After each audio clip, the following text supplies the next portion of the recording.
Mulai. Selamat malam, Pak Tuntung. Malam. Nama Pak Tuntung juga?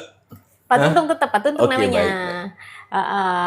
Pak Tuntung Ya, mau ada tanya nih. Ya, Jadi ada 3, mulai langsung aja ya.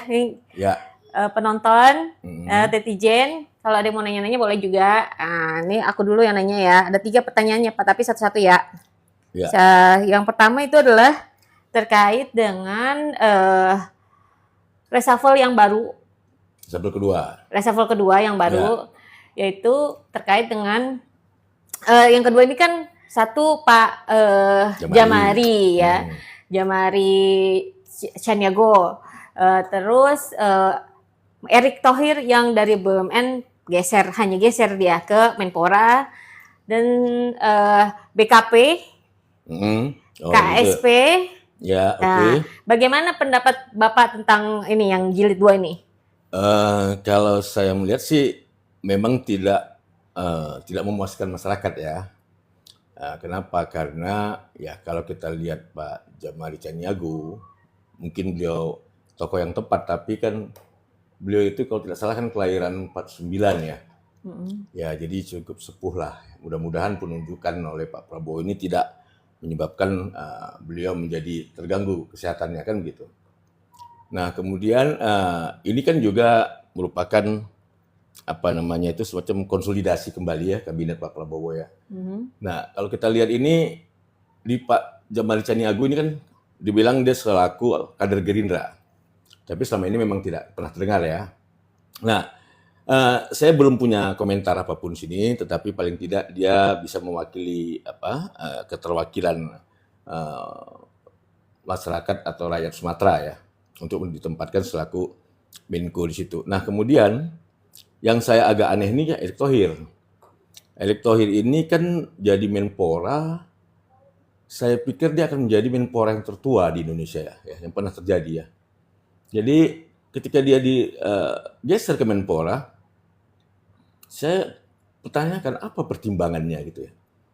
Karena kalau dari sisi kepemudaan, beliau tidak pernah aktif di organisasi pemuda. Kalau dari sisi olahraga, beliau kan baru belakangan ini aktif di olahraga ya, di PSSI gitu. Tetapi sebenarnya Menpora itu ya, kalau kita lihat kan olahraga itu banyaknya di KONI-nya ya, di IOC-nya gitu. Yang paling berperan sebenarnya itu pemudanya gitu, pembangunan kepemudaan. Nah, ini yang mungkin dilupakan oleh Pak Prabowo.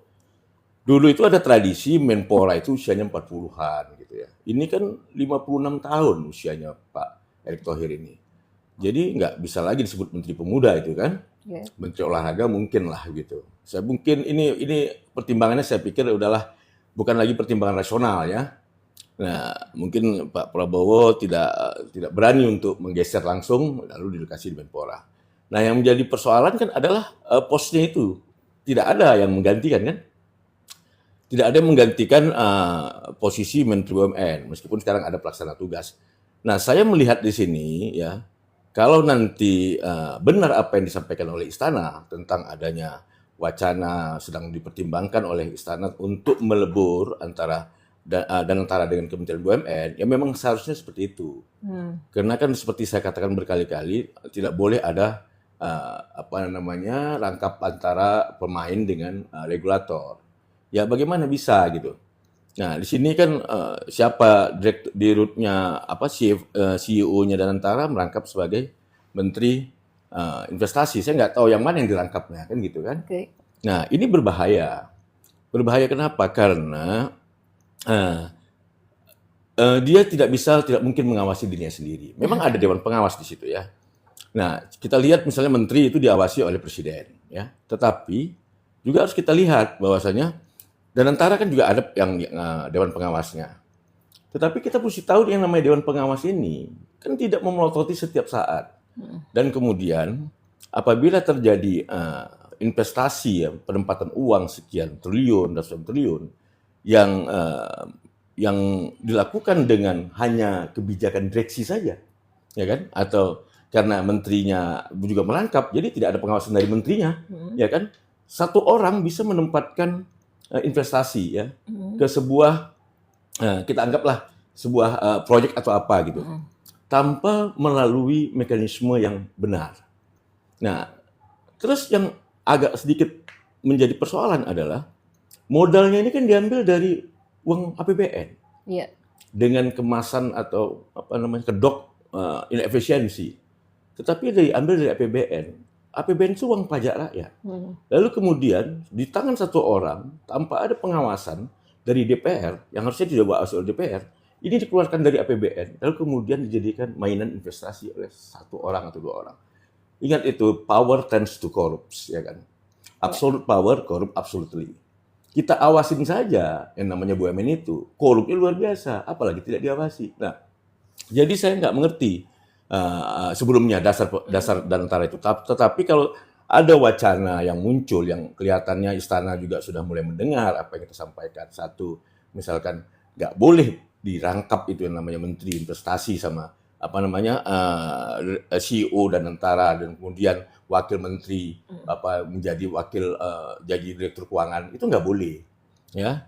Itu melanggar apa namanya prinsip prudent, ya, melanggar banyak sekali aturan yang dilanggar. Kecuali dan antara itu uangnya uang sendiri gitu ya, itu swasta boleh sekali. Ini kan uang dari APBN yang diambil.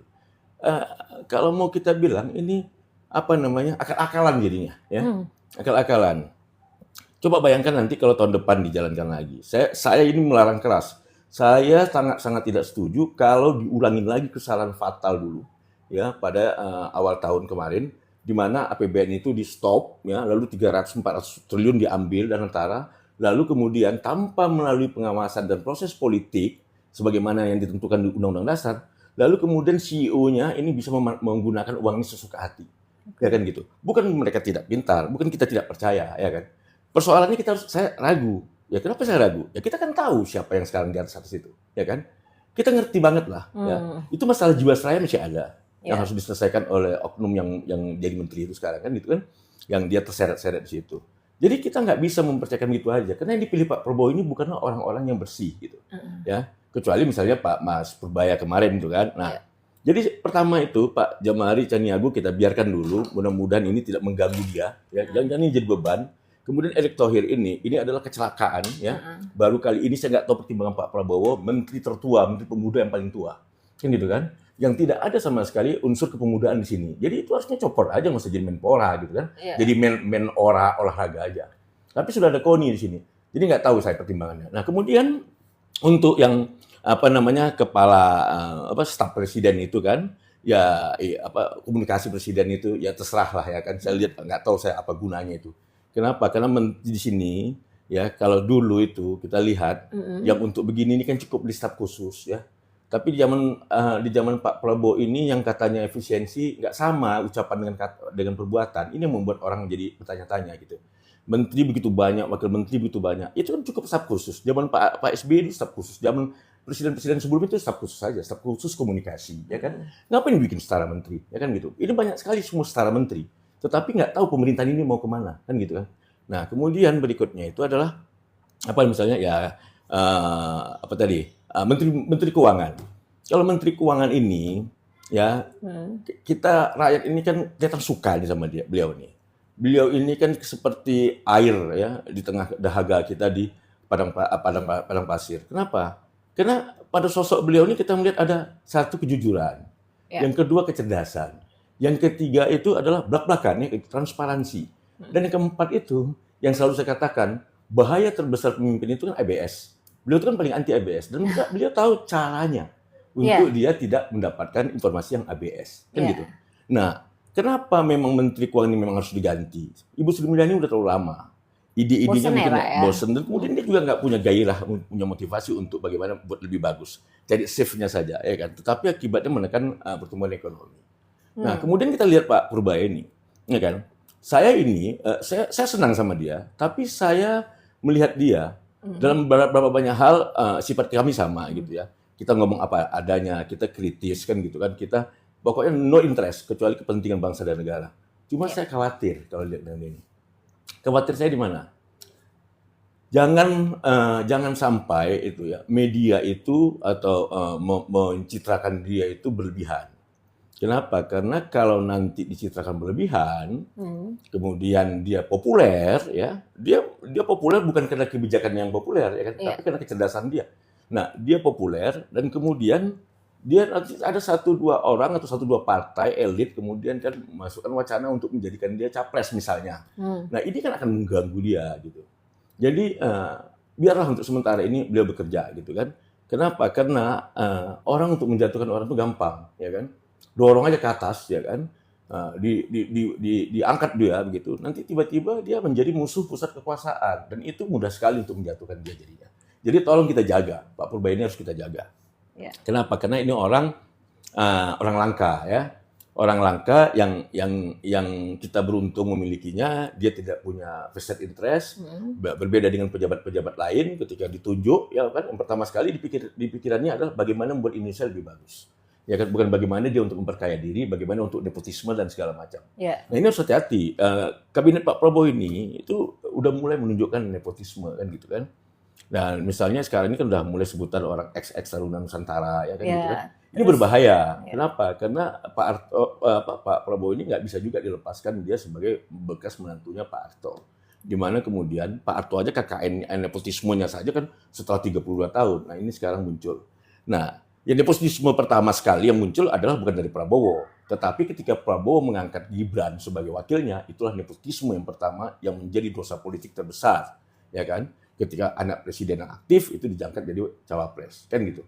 Itu merusak demokrasi, benar-benar merusak demokrasi. Nah, terkait Menko sendiri ya kan yang Jamari Caniago tadi kan gitu, itu kan di mana kita tahu dia adalah salah satu orang yang menandatangani pencabutan dia sebab pencabutan Pak Prabowo. Kok dijadikan ini gini, Menko, siapapun dulu pimpinan TNI ya kena ada perintah dari Presiden Habibie sebelum ayam berkokok itu Pak Prabowo itu harus dicopot. Ya maka dia selaku Wakasat pada saat itu atau wakil Wakasat atau Kasum saya kurang tahu ya. Ya tentu dia ex officio sebagai DKP. Artinya terlepas like and dislike. Karena sudah ada perintah Presiden untuk copot. Maka apapun yang disebutkan alasannya selalu diberikan pembenaran, kan gitu. Kalau mau kita bedah, apakah Pak Prabowo patut dicopot dulu atau tidak? Ya kalau menurut saya tidak. Ya kan? Kenapa? Karena ini disebut dengan dosa-dosa Pak Prabowo itu sesungguhnya adalah jasa-jasa dia dulu pada era Pak Harto.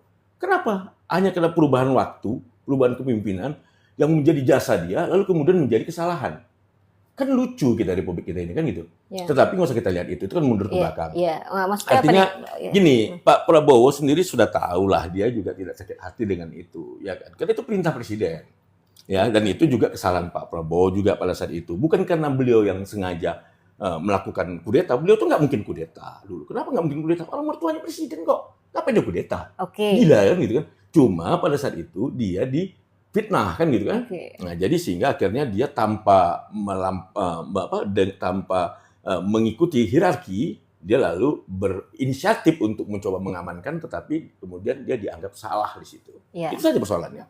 Ya, kalau Pak Jamari sendiri bagaimana menurut Bapak? Beliau itu kan tokoh Angkatan Darat. Beliau pernah menjabat jadi Pangdam Siliwangi, kemudian pernah menjabat Kasum TNI, kemudian pernah menjabat wakil Kasat ya. Artinya kan dia itu secara pribadi, integritasnya dan loyalitasnya serta kemampuannya itu sudah teruji minimal di organisasi Angkatan Darat. Meskipun saya kalau ditanya idealnya Menko Polkam itu jangan tentara. Nah, itu kenapa? Dia. Karena ini memunculkan militerisme kan. Nah, tetapi saya melihat ini menjadi apa? Mungkin ini merupakan jawaban bagi Pak Prabowo. Dia mungkin belum grip ya, belum bisa mengendalikan TNI 100%. Termasuk juga manuver-manuver yang dilakukan oleh purnawirawan TNI. Iya. Jadi dengan memasang Jamari Caniago di situ, yang tokoh yang bisa dibilang cukup disegani, maka kemungkinan manuver-manuver para pensiunan pati ini ya, untuk merongrong kekuasaan Pak Prabowo bisa ditekan. Tetapi tetap tidak ideal ya. Tidak ideal. Kenapa? Karena harapan rakyat dan harapan dunia internasional untuk Indonesia lebih baik, lebih demokratis ini tidak terjawab dari reshuffle kabinet ini gitu. Oke. Terus yang selanjutnya adalah rencana ini kita ke Pak Purbaya lagi yang terkait MBG. Kan di situ dia bilang kan kalau misalnya MBG jalan ya benar, oke kita dukung. Tapi kalau tidak itu uangnya ditarik lagi. Nah, ini adalah omongan seorang pejabat Menteri Keuangan yang sedikit diplomatis, kan gitu. Okay. Sebenarnya kalau dia nggak menteri, dia bilang itu berhentikan itu, tolol itu kan gitu. Tetapi karena dia menteri, dia ngomong seperti itu, Menteri Keuangan. Saya tahu lah, semua orang yang waras ya, semua orang waras itu menyatakan MBG itu adalah proyek yang aneh, mubazir, pokoknya dari sisi apapun tidak bisa dibenarkan. Okay. Kalau katanya untuk apa namanya untuk orang kurang gizi, jelas itu salah sasaran, kan gitu. Itu kan semua diberikan. Kemudian obat kurang gizi bukan makan, ya kan? Periksa dulu dong, kenapa dia kurang gizinya.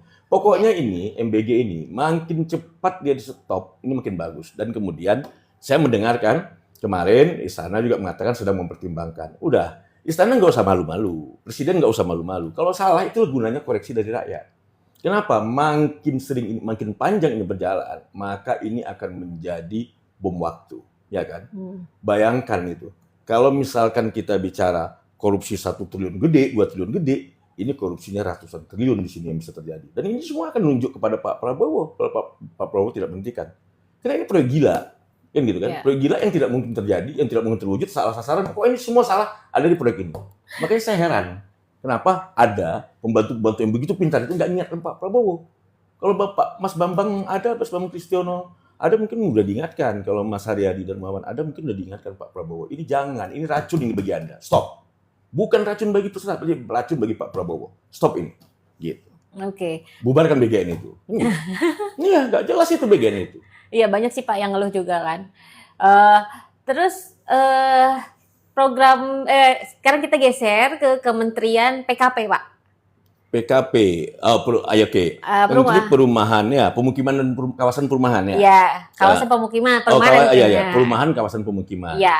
Jadi kan di sini kemarin itu kan saya sempat ikut ini Pak, kayak ada pemaparan ya kan terkait dengan KUR perumahan. Bapak pernah dengar KUR perumahan? Belum dengar, baru dengar. Di situ speakernya itu adalah Pak Menteri PKP, Pak Rosan, Ketua Kadin. Mana? Ketua Kadin mana nih? Anin, Rosan, Marwara. Tetapi ya saya agak kecewanya itu adalah karena tidak ada tanya jawab Pak. Jadi hanya dia menjelaskan, habis itu selesai kan gitu. Itu acara apa? Pemaparan bahwa dari bank punyanya masih anak perusahaannya Lipo, Nobu. Oh, Lipo yang lama, ya. Yang baru sekarang namanya Nobu Bank. Ya. Nah itu katanya dia adalah satu-satunya bank swasta yang baru membuka KUR kan gitu. Nah pertanyaan saya adalah menurut Bapak ini tuh karena saya kurang penjelasan dari seminar itu, jadi saya bertanya kepada Bapak. Gini ya. Menteri Perumahan Rakyat, Perumahan Pemukiman atau apapun namanya, pokoknya dia nomenklaturnya adalah untuk menyediakan rumah rakyat ya. Kalau ditunjuk arah sebagai menterinya ini salah, gitu ya. Salah besar ini. Pak Prabowo ini nunjuk ini kan tentu karena titipan dari Jokowi ya, atau dari Pak Luhut atau dari James Riyadi ya. Nah, yang jelas ini adalah salah. Nah, makanya saya ketika lihat dia bilang ada 40.000 rumah baru terjadi segala macam, udah dibangun. Begitu saya cek kan nol kan. Sudah setahun bekerja, tapi tidak ada rumah yang dibangun atas inisiatif mereka gitu. Saya nggak ngerti ini kenapa. Jadi kemudian kemarin saya baca tuh ada 2.000 rumah untuk di Puncak Jaya Wijaya di mana segala macam nggak jelas itu kan. Yeah. Nah intinya adalah ini bukanlah the right man on the right place, ya kan? Kalau Pak Prabowo mau jalan program perumahan ini, ya gantilah menteri perumahannya dengan yang capable lah.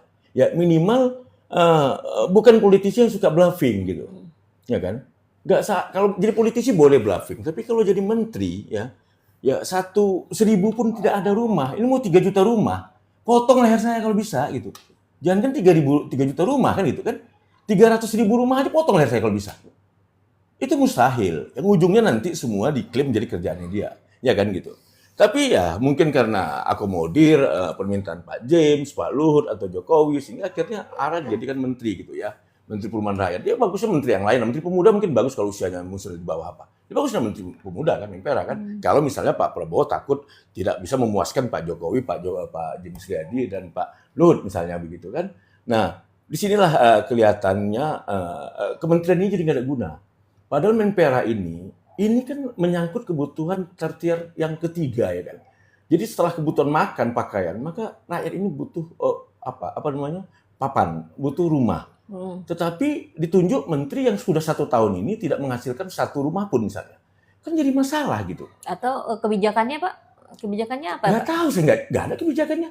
Jadi gini, kalau dikatakan dia sudah bisa disetujuin Pak Prabowo dengan klaim 180 triliun segala macam, uangnya mau dari mana, Bos? Ya kan?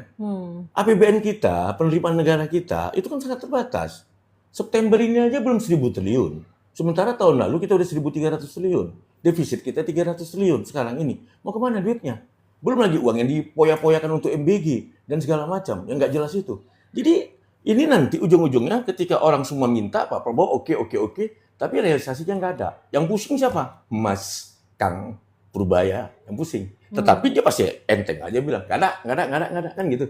Sekarang gini, untuk Menteri Perumahan ya, yang paling di sini kesempatan saya untuk sampaikan kepada Bang Purbaya ya, mengenai gini, untuk Menteri Perumahan itu yang paling penting bagi mereka itu adalah mereka mendapatkan lahan, oke? Yeah. Jadi mendapatkan lahan, baik itu lahan baru maupun lahan yang tidak baru. Yang baru ini maksudnya yang baru dibuat ada SK-nya segala macam. Tapi kalau mau yang strategis ya, yang paling strategis itu adalah Menpora ini membangun perumahan vertikal di kota-kota besar. Ya, Jakarta, Bandung, Palembang, Medan, Surabaya, bangunlah rumah-rumah vertikal di tengah kota. Siapa yang punya tanah itu? Pertama yang punya tanah itu kalau di Jakarta adalah Sekretariat Negara, Sesnek. Oke? Itu banyak tanah negara. Berikan itu kepada Menpora dan kemudian Menteri Keuangan. Menpora maksudnya PKP ya? Iya, PKP. Sorry ya, saya bilang Menpora terus. Ya. Jadi namanya berubah-ubah. Pokoknya Menteri Perumahan lah, Menpora ya. Menteri Perumahan. Nah, itu kemudian Menteri Keuangan. Menteri Keuangan ini, Dirjen Lembaga Kekayaan Negara itu punya tanah yang begitu banyak yang selama ini dibiarkan saja. Ini berdosa. Berdosa. Kenapa? Karena dia punya tanah jutaan meter persegi yang seharusnya ini bisa dimanfaatkan untuk tanah rakyat. Tetapi dikekep sendiri. Iya, dikekep sendiri. Ini Mas Purbaya ini bisa ngomong. Dirjennya siapa itu? Rional Silaban ya? Dirjen. Itu Anda serahkan itu kepada PKP. Biar apa? Biar PKP nanti yang membuat itu sistem itu dan dia bisa bangun perumahan vertikal. Kalau dia bisa bangun perumahan vertikal, Anda bayangkan 2-3 blok itu bisa untuk 3.000 keluarga. Oke? Dia bisa bangun banyak 10 blok di Jakarta. Sebagaimana itu dibuat negara-negara lain di dunia. Jadi orang-orang yang berpenghasilan menengah ke bawah itu tinggalnya di pusat kota. Kenapa? Karena pemerintah membangun uni vertikal di situ, ya kan? Sehingga mereka murah kos transportnya, dekat kerjanya segala macam. Orang-orang kaya itu tinggalnya di pinggir kota, kan gitu. Dengan demikian apa? Tidak terjadi kemacetan. Ya? Tidak terjadi kemacetan, ekonomi akan tumbuh dan segala macam. Maka dulu ini pernah disampaikan Pak JK, ya kan? Tapi saya nggak tahu kenapa nggak jalan.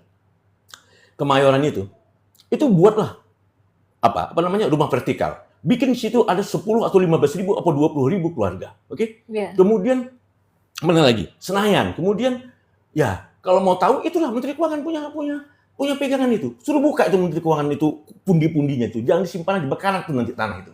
Jadi biar nanti Menperanya, Menteri PKP ini yang membuat kerjasama dengan siapa segala macam. Karena prinsipnya tanah jangan dijual. Tanah itu tetap dikuasai negara, tapi dibangun oleh mereka. Maka nanti para pensiunan, para pegawai negeri yang rendahan, para buruh segala macam itu tinggalnya adalah di rumah hunian-hunian vertikal yang standar, bagus, memenuhi kesehatan, memenuhi semuanya, ya kan? Alangkah bahagianya, gitu. Mereka itu sekolah dekat, pekerjaan dekat, segala macam dekat. Itu berarti dengan sendirinya akan menaikkan kesejahteraan mereka. Dan kemudian melakukan efisiensi. Kenapa? Karena tidak ada lagi yang namanya komuter. Jakarta Bekasi, Jakarta Tangerang, Jakarta Bogor. Ini berapa ratus triliun yang dihabiskan selama ini. Ya kan? Pemerintah kita ini kan cerdas. Ya kan? Banyak yang cerdas. Ini Mas Purbaya, tolong Anda perintahkan itu yang namanya Dirjen itu untuk menyerahkan semua. Semua. Ya kan? Semua yang Anda pegang, yang Anda tanah negara itu, Anda serahkan kepada perumahan. Dia Ya kan? diolah gitu ya. Diolah, biar apa nanti? Nanti Anda tinggal bilang saja, oke kami punya butuh, misalnya Menteri Keuangan, butuh PNS Keuangan, butuh sekian ribu. Lalu dibilang kementerian-kementerian, mereka semua kirim semua surat ke Menteri Perumahan. Lalu Menteri Perumahan akan susun begitu. Mana yang bisa diberikannya untuk rumah dinas, rumah jabatan, mana yang bisa diberikannya untuk rakyat. Itu baru namanya cerdas. Kan begitu kan? Oke. Dan pemerintah nggak perlu keluarkan uang sesen pun nanti. Iya. Kenapa nggak perlu keluarkan uang sesen pun? Saya pikir kalau menteri perumahannya pinter ya, menteri perumahannya pinter, tidak perlu mengeluarkan uang 1 sen pun, tapi dia bisa membangun hunian vertikal di mana rakyat dapat memiliki itu dengan sangat-sangat murah. Ya kan? Tapi kalau ARA, ya saya nggak tahu lah apa agendanya dia gitu kan. Ini ada yang bilang, itu kalau Anies presidennya, kalau presidennya otaknya cuma dagang ya nggak jalan katanya. Iya, kalau presiden otaknya dagang ya mendingan jangan jadi presiden dia, jadi pedagang aja kan gitu kan. Ya udah, kan gitu. Betul kan? Tuh. Presiden itu adalah menjadi presiden itu sebenarnya pengorbanan terbesar kan Iya. harusnya gitu. Begitu. Nah, terus ya saya setuju sih Pak dengan pendapat Bapak tadi, usulan Bapak tadi kan gitu. Dan ini saya juga baca berita ada konflik nih ya yang berkepanjangan Pak antara Kementerian Keuangan DJP dengan yang di Kemagisan itu. Ya itu begini. Apakah itu menjadi solusi untuk yang? Iya, jadi gini, begitu banyak pensiunan di Indonesia ini ya, yang jujur-jujur itu sampai sekarang masih tinggal di rumah dinas negara. Sementara pemerintah tidak memperhatikan lagi rumah itu, tetapi juga tidak memberikannya. Maka mereka tinggal di rumah-rumah tua, ya, yang tidak bisa direnovasi, tidak jelas statusnya. Lalu kemudian mereka meninggal juga dengan keadaan begitu. Ya, tetapi kalau yang para pegawai negeri yang korup ya, dia nggak perlu rumah dinas, dia bisa beli rumah berapa banyak, ya kan gitu. Nah, ini Menteri Keuangan nggak mau menyerahkan itu, kenapa? Takut, ya kan gitu, takut segala macam lah, dia pokoknya kurang lah, ya selalu kurang lah rumah negara. Kenapa? Karena tanahnya kalian kekepin, gitu kan. Coba tanahnya itu semua diserahkan kepada Menteri Perumahan, jangan diserahkan sama konglomerat. Ini kan punya agenda-agenda sendiri, mau buka kayak Taman Anggrek itu, mau buka mall, buat segala macam. Ini nggak benar, ya. Jadi kita butuh orang menteri itu kayak Bang Purbaya ini gitu. Dia nggak punya pikiran lain, nggak ada pingin untuk memperkaya diri, nggak ada keinginan dia untuk menyenangkan satu orang dua orang gitu ya. Nah, orang kayak gini nih, saya minta tolong dorong itu Ditjen Kekayaan Negara untuk serahkan seluruh tanahnya kepada Menteri Perumahan Rakyat. Dan ini juga harus masuk naik ke atas. Pak Prabowo itu harus perintahkan kepada seluruh kementerian dan lembaga yang memiliki tanah-tanah yang tidak bisa tanah-tanah yang tidak dikelola, yang tidak diolah, yang selama ini dikekepin, itu serahkan semua kepada Menteri Perumahan.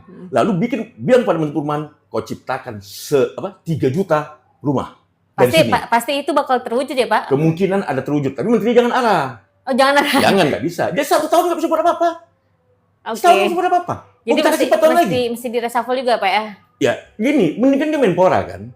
Oh iya benar. Ya kan dia kan masih muda tuh. Padahal Erick Thohir Menpora kok jadi kakek-kakek. Kan nggak mungkin kayak gitu. Ini udah salah kaprah. Kenapa? Lupa. Kenapa? Nggak ada yang niatkan. Kenapa? Karena ABS. Kalau ada yang niatkan, Pak Erick itu umurnya 56 Pak. Kan gitu nggak kan? salah Pak. Nggak salah Pak. Menpor yang disebut pemuda itu usianya 40 tahun ke bawah. Oke. Itu pemuda. Kalau dia bukan pemuda. Pemuda. Petua dia. Ya kan? Iya, oke. Inilah, nggak tahu saya kenapa bisa begitu banyak orang, tapi nggak bisa niatkan Pak Prabowo. Pak Prabowo dia nggak bisa menteri pemuda, usianya udah lewat. Kan begitu. Oh, nggak ada undang-undang. Memang nggak ada undang-undang, tapi yang disebut pemuda itu 40 tahun. Itu menteri petua. Iya. Terus kalau misalnya ini Pak, KSP Pak, KSP kan Angga ya? KSP itu si Kodari ya? Oh, Kodari, sorry. Kodari. Saya heran itu kenapa Kodari dijadikan. Ini kan orang yang mempunyai kontribusi besar ya terhadap pembodohan publik dulu ya dengan dengan survei dia yang ngaco ya, tetapi dia bisa membentuk opini publik. Kemudian ditambah juga dengan dorongan dia untuk Jokowi bisa berkuasa 3 periode. Saya nggak melihat ada integritas di situ ya, gitu. Ya kenapa? Dia mau mengorbankan negara loh hanya untuk itu gitu. Dan itu dijadikan KSP. Kofadis Pak Prabowo. Saya nggak tahu ini kayak gini kenapa. Mungkin Pak Prabowo mau belajar kebohongan ya dengan Kodari ya. Silakan kalau mau belajar kebohongan, kalau istana mau buat kebohongan silakan aja. Oke. Terus selanjutnya BKP. Apa itu? Badan Komunikasi Itu saya bilang tadi, untuk apa Angga, itu? Angga Raka ya? Untuk apa itu? Staf khusus saja bisa. Dulu itu Pak Andi Malarangeng, ya kan? Kalau untuk luar negerinya Pak Dino Perjala untuk bisa ngomong staf khusus. Ini dibuat setara menteri, jadi kan semuanya menteri kan? Semua jadi menteri, jadi kabinet 1.000 menteri gitu kan? Saya nggak ngerti ini apa maksudnya Pak Prabowo ini kan di sini. Kenapa? Karena semua dia bilang, mungkin beliau nanya, ini gimana? Gak apa-apa, gak apa-apa Pak, gak apa-apa Pak. ABS tadi. Ya, untung Mas Purba ini tahu untuk mencegah ABS, tapi kan dia masih sendiri. Dia soloran loh, Lone Ranger loh.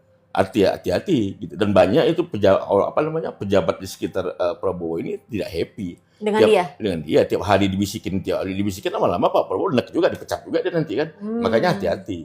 Kalau kita anggap ini sebagai pusaka kita jagalah dia, media jaga dia. Jangan terlalu diangkat lambung kali kan. Lambung sekali nanti dia dijatuhkan, dia bahaya gitu. Karena selama ada modelnya orang kayak begini ya, yang dia itu mudah menjelaskan ekonomi itu ya, ekonomi makro itu dijelaskan dengan sangat mudah gitu. Dan masuk akal, sangat logis gitu kan. Nah, ini orang yang begini ini jadi pusaka kita gitu, yang harus kita jaga gitu. Next pertanyaannya Pak. Ya. Netizen kalau ada yang mau nanya boleh ya, atau kasih komen. Ya. Ini nggak terlalu lama nanti kan? Pertanyaan terakhir ya? Pertanyaan terakhir. Enggak, ada lagi? Ada lagi. Oke, karena jawaban Bapak tadi loh. Ya kenapa Pak saya? Sebentar. Terkait tax amnesty Pak. Saya setuju dengan Pak Purba ya. Gini, tax amnesty itu waktu pertama sekali dimunculkan di era Jokowi, saya udah mengutuknya. Saya bilang, itu bluffing tuh. Berapa? 3.000 triliun. Bullshit kan? Nggak mungkin ada kan? Jadi, bohong. Nah, ini tentu saja yang melakukan tax amnesty ini adalah negara-negara yang dalam kutip negara-negara miskin gitu ya. Gitu. Jadi dia mau menabrak hukum demi untuk mendapatkan itu. Kemudian yang dikatakannya berapa? 3.000 triliun. 1.000 triliun ternyata berapa? 120, nggak nyampe 200 triliun kan gitu. Dan ini nggak boleh berulang. Benar kata Pak Purba, itu nggak boleh ini berulang-ulang karena ini menimbulkan moral hazard. Menimbulkan orang yang taat pajak nggak mau bayar pajak, atau nanti ada pemutihan. Maka yang mengusulkan ini itu pancung saja itu, ya kan? Itu kenapa? Karena otaknya di mana? Itu membahayakan negara. Tax amnesty aja nggak boleh harusnya, kan gitu. Ya, yang kita bina ini adalah bagaimana caranya untuk menarik uang kita yang ada di luar, kan gitu kan? Tidak melalui dengan tax amnesty. Tax amnesty ini berbahaya. Kenapa? Karena mendorong orang untuk tidak taat pajak. Mendorong orang untuk menggelapkan pajak, mendorong orang untuk melarikan uang ke capital outflow. Jadi ini berbahaya. Apalagi dipakai 2 tahunan, 3 tahunan. Artinya orang nunggu saja. Nggak usah bayar pajak deh, nanti 3 tahun diputihkan. Iya, itu pemikiran yang mengusulkan ini, itu musuh negara itu. Musuh negara, itu pasti musuh negara. Pasti koruptor itu musuh-musuhan itu. Campakkan aja. Nah, ini ada yang komentar nih. Kodari otak oportunis, penjilat 11-12 dengan ngabalin. Ya, saya mau komen. Tapi saya tahu, gini ya, kita itu kalau mau kekuasaan gitu ya, itu dengan menjilat ngapain gitu ya, gitu. Kita ini ada prinsip, ada idealisme yang kita perjuangkan. Jadi ketika kita begitu susahnya kita dulu untuk mendapatkan presiden itu 2 periode, lalu kemudian dia menggagas 3 periode, lalu dia sorong ini kepada Jokowi, dan itu mengakibatkan Jokowi itu mengejar waktu, mencari sebanyak-banyaknya uang gitu kan. Coba ada lihat itu yang dulu namanya IUPK khusus ya, izin wilayah usaha pertambangan wilayah khusus itu. Dulu di zaman Pak SBY setiap tahun itu dilelang, Di zaman Pak Jokowi nggak dilelang. Dikumpulkan sekian banyak itu, yang harganya bisa 900 miliar, 1 triliun, 2 triliun, lalu nggak pernah kedengaran lelang. Lalu tiba-tiba disuruhnya Menteri Investasi untuk menjual ini. Dan untuk membuat dia, Muhammadiyah mau disogok, NU disogok, mau kalau nggak salah kan. Dan kemudian gereja nggak mau kan gitu kan. Yang nggak mau kan, yang mau kan cuma NU saja kan gitu. Nah ini maksudnya apa? Bayangkan tambang kita dijual di bawah tangan, tidak ada transparannya. Padahal di zaman dulu itu semua dilelang. Berapa puluh triliun itu hilang negara kita duit. Terus yang dilakukan sekarang ini apa? Bukan sekarang enggak. Sekarang enggak. Waktu zaman era Pak Jokowi, saya tahu itu ketika Pak Jokowi kepingin jadi presiden 3 periode, ya. Lalu kemudian dia minta itu menteri, ya, ada menteri situ kan, satu orang itu kebetulan junior saya, makanya saya kesel juga sama dia itu, ya kan. Nah, dia yang melakukan penjualan wilayah apa izin usaha pertambangan khusus itu. Oke. Yang harga yang dulu kita lihat tuh harganya 1 triliun, 2 triliun ya. Dia jual di bawah tangan. Kalau misalnya jual 500 juta, 500 miliar, yang harganya 1 triliun, apa yang terjadi? Paling tidak 100-200 miliar kan ada masuk ke orang-orang ini kan gitu. Ya kan? Ini korupsi besar luar biasa di sini. Jadi dan nggak satu, ratusan itu. Wilayah apa? IUPK itu, izin usaha pertambangan khusus itu. Yang tidak dilelang, tapi dijual langsung pada era Jokowi. Silakan kalau KPK mengusut, tapi KPK nggak mungkin mengusut lah. Karena kan ya kita tahu, karena yang mengendorse pimpinan KPK sekarang kan Jokowi, jadi nggak akan mungkin itu dia. Orang akan gila kalau memaksa itu gitu. Kenapa? Karena Pak Prabowo kan nggak peduli dengan KPK, udah ada kesepakatan kali kan, sehingga akhirnya di-endorse oleh Pak Jokowi. Makanya nggak akan mungkin akan menyentuh. Barangkali kejaksaan, kita lihat saja. Kalau kejaksaan mengusut. Kan reshuffle udah Pak, udah mulai udah ada yang ganti. Dan harus ada lagi. Kalau Ya, Pak Prabowo mau membersihkannya harus ada lagi. Kan kita bilang ada 17 orang yang harus dipotong di situ kan. Oke. Nah, Bapak sendiri saya dengar Jangan tanya soal saya. kenapa? Saya tidak mau menjajakan diri, kan tidak mau. Kalau bilang dulu saya mau apa? Oke, kalau kemarin ada komisi kepolisian saya mau masuk di anggota komisi kepolisian atau masuk ke jadi jaksa agung saya mau. Tapi luar itu saya nggak mau. Kenapa? Saya maunya tuh menyikat semua yang nggak benar itu, ya kan? Nah, polisi kita mau kita tata dengan cara yang profesional kan gitu. Di luar itu saya pikir nggak kepingin lah, mendingan jadi ini aja, tipis jadi pengamat saja. Oke. Nah, terus Pak kan Menko sudah ada ya. Terus BUMN sendiri kan masih kosong nih Pak. Nah itu saya bilang, ya bagaimana seorang presiden itu menggeser Erick Thohir, tapi nggak ada menteri BUMN-nya, ya kan? Nah, atau malu-malu ngangkat siapa? Oskaria ya? Apa? Doni Oskaria. Doni ya, kan gitu. Doni ini yang omnya si Raffi ya? Omnya Gigi. Iya kan omnya dia kan, gitu iya. kan. Ya otaknya di belakangnya dia lah itu kan. Gitu. Raffi kita tahu. Nah kemudian, ya Istana bilang dia akan mempertimbangkan itu. Ya sudah. Ya menurut saya dan antara itu berbahaya. Ya. Kecuali Pak Prabowo punya uang sendiri 500 triliun masukin situ Pak, pinjamkan boleh. Jangan uang PBN, uang rakyat. Uang rakyat itu nggak boleh ngendap dia Pak. Begitu masuk di APBN, masuk di sisi penerimaan pajak itu, dia itu harus segera dikeluarkan kembali untuk dalam bentuk infrastruktur dan segala macam. Itu ajas pajaknya. Kalau enggak, rakyat nggak akan mau bayar pajak. Dan kemudian ketika itu ditarik, uang itu tidak dibelanjakan. Maka apa yang terjadi? Ekonomi kontraksi. Kontraksi itu bahasa halus dari apa? Minus. Gitu. Oke. Nah, ngomong-ngomong apa namanya uang keuangan ini seru ya karena Pak Purbaya ini jadi favorit netizen sekarang Pak. Kan gitu. Ya kan duta jempol dibilangnya. Nah, dia kan akhir-akhir ini kan ngomong terus ke media yang dia bilang adalah kemarin tuh cukai juga. Cukai yang hampir 57% kalau kata media, yang mana dibilang Firaun sama Pak Purbaya. Ini gini, ada orang bilang salah satu kemajuan atau pertumbuhan ekonomi yang luar biasa Cina itu didukung oleh cukai rokok. Ya. Jadi kalau Indonesia ya mungkin mau bikin Indonesia lebih sehat gitu. Tetapi belumlah saatnya untuk mengenakan cukai rokok itu sampai dengan 51%, 57%. Kalau saya hitung sekarang sih 51%-an ya. Dan kemudian harusnya itu kan cukup di 30. Kenapa? Bagaimana pengusaha mau hidup? Kan gitu ya. Kalau orang merokok silakan itu hak pribadi. Lalu pemerintah siapkan sarananya ya. Di negara yang negeri denda saja seperti Singapura aja orang ada tempat merokok khusus yang disediakan, ya kan? Di mana-mana begitu. Nah, Indonesia juga begitu. Tetapi jangan matikan usaha rokok itu. Kenapa? Lapangan kerja berapa banyak? Anda lihat yang namanya pabrik rokok itu puluhan ribu orang di sana itu. Ya. Kemudian tembakaunya bagaimana segala macam. Lalu kemudian perdagangannya, distribusinya ya. Ini kan melibatkan uang ratusan triliun kan gitu, mungkin ribuan triliun gitu. Dan pajaknya, cukainya juga luar biasa besar. Jadi kalau misalnya dibuat sekarang dengar isu Jagodangara mau bangkrut ya wajar lah. Ya kan? Negara mana yang bikin 57% ini? Kita nggak usah lah sok-sokan begitu kan. Bikinlah cukai rokok itu misalnya 30% udah paling tinggi, udah bagus. Besarkan ini perusahaan ini. Kalau ekspor, kita kirim banyak ekspor rokok, kita kan berlaku di luar negeri. Ya kan gitu. Intinya adalah jangan dengan atas nama untuk apa demi kesehatan lalu kemudian seolah-olah kita nggak butuh cukai rokok. Bayangkan ya, 300 triliun itu cukai. Ya, 300 triliun dan mungkin nanti akan naik. Itu jadi apa di Republik ini kalau itu digunakan untuk belanja ekonomi. Bukan untuk MBG ya, MBG hancur gitu. Untuk dikasih ke daerah. Luar biasa dampaknya gitu.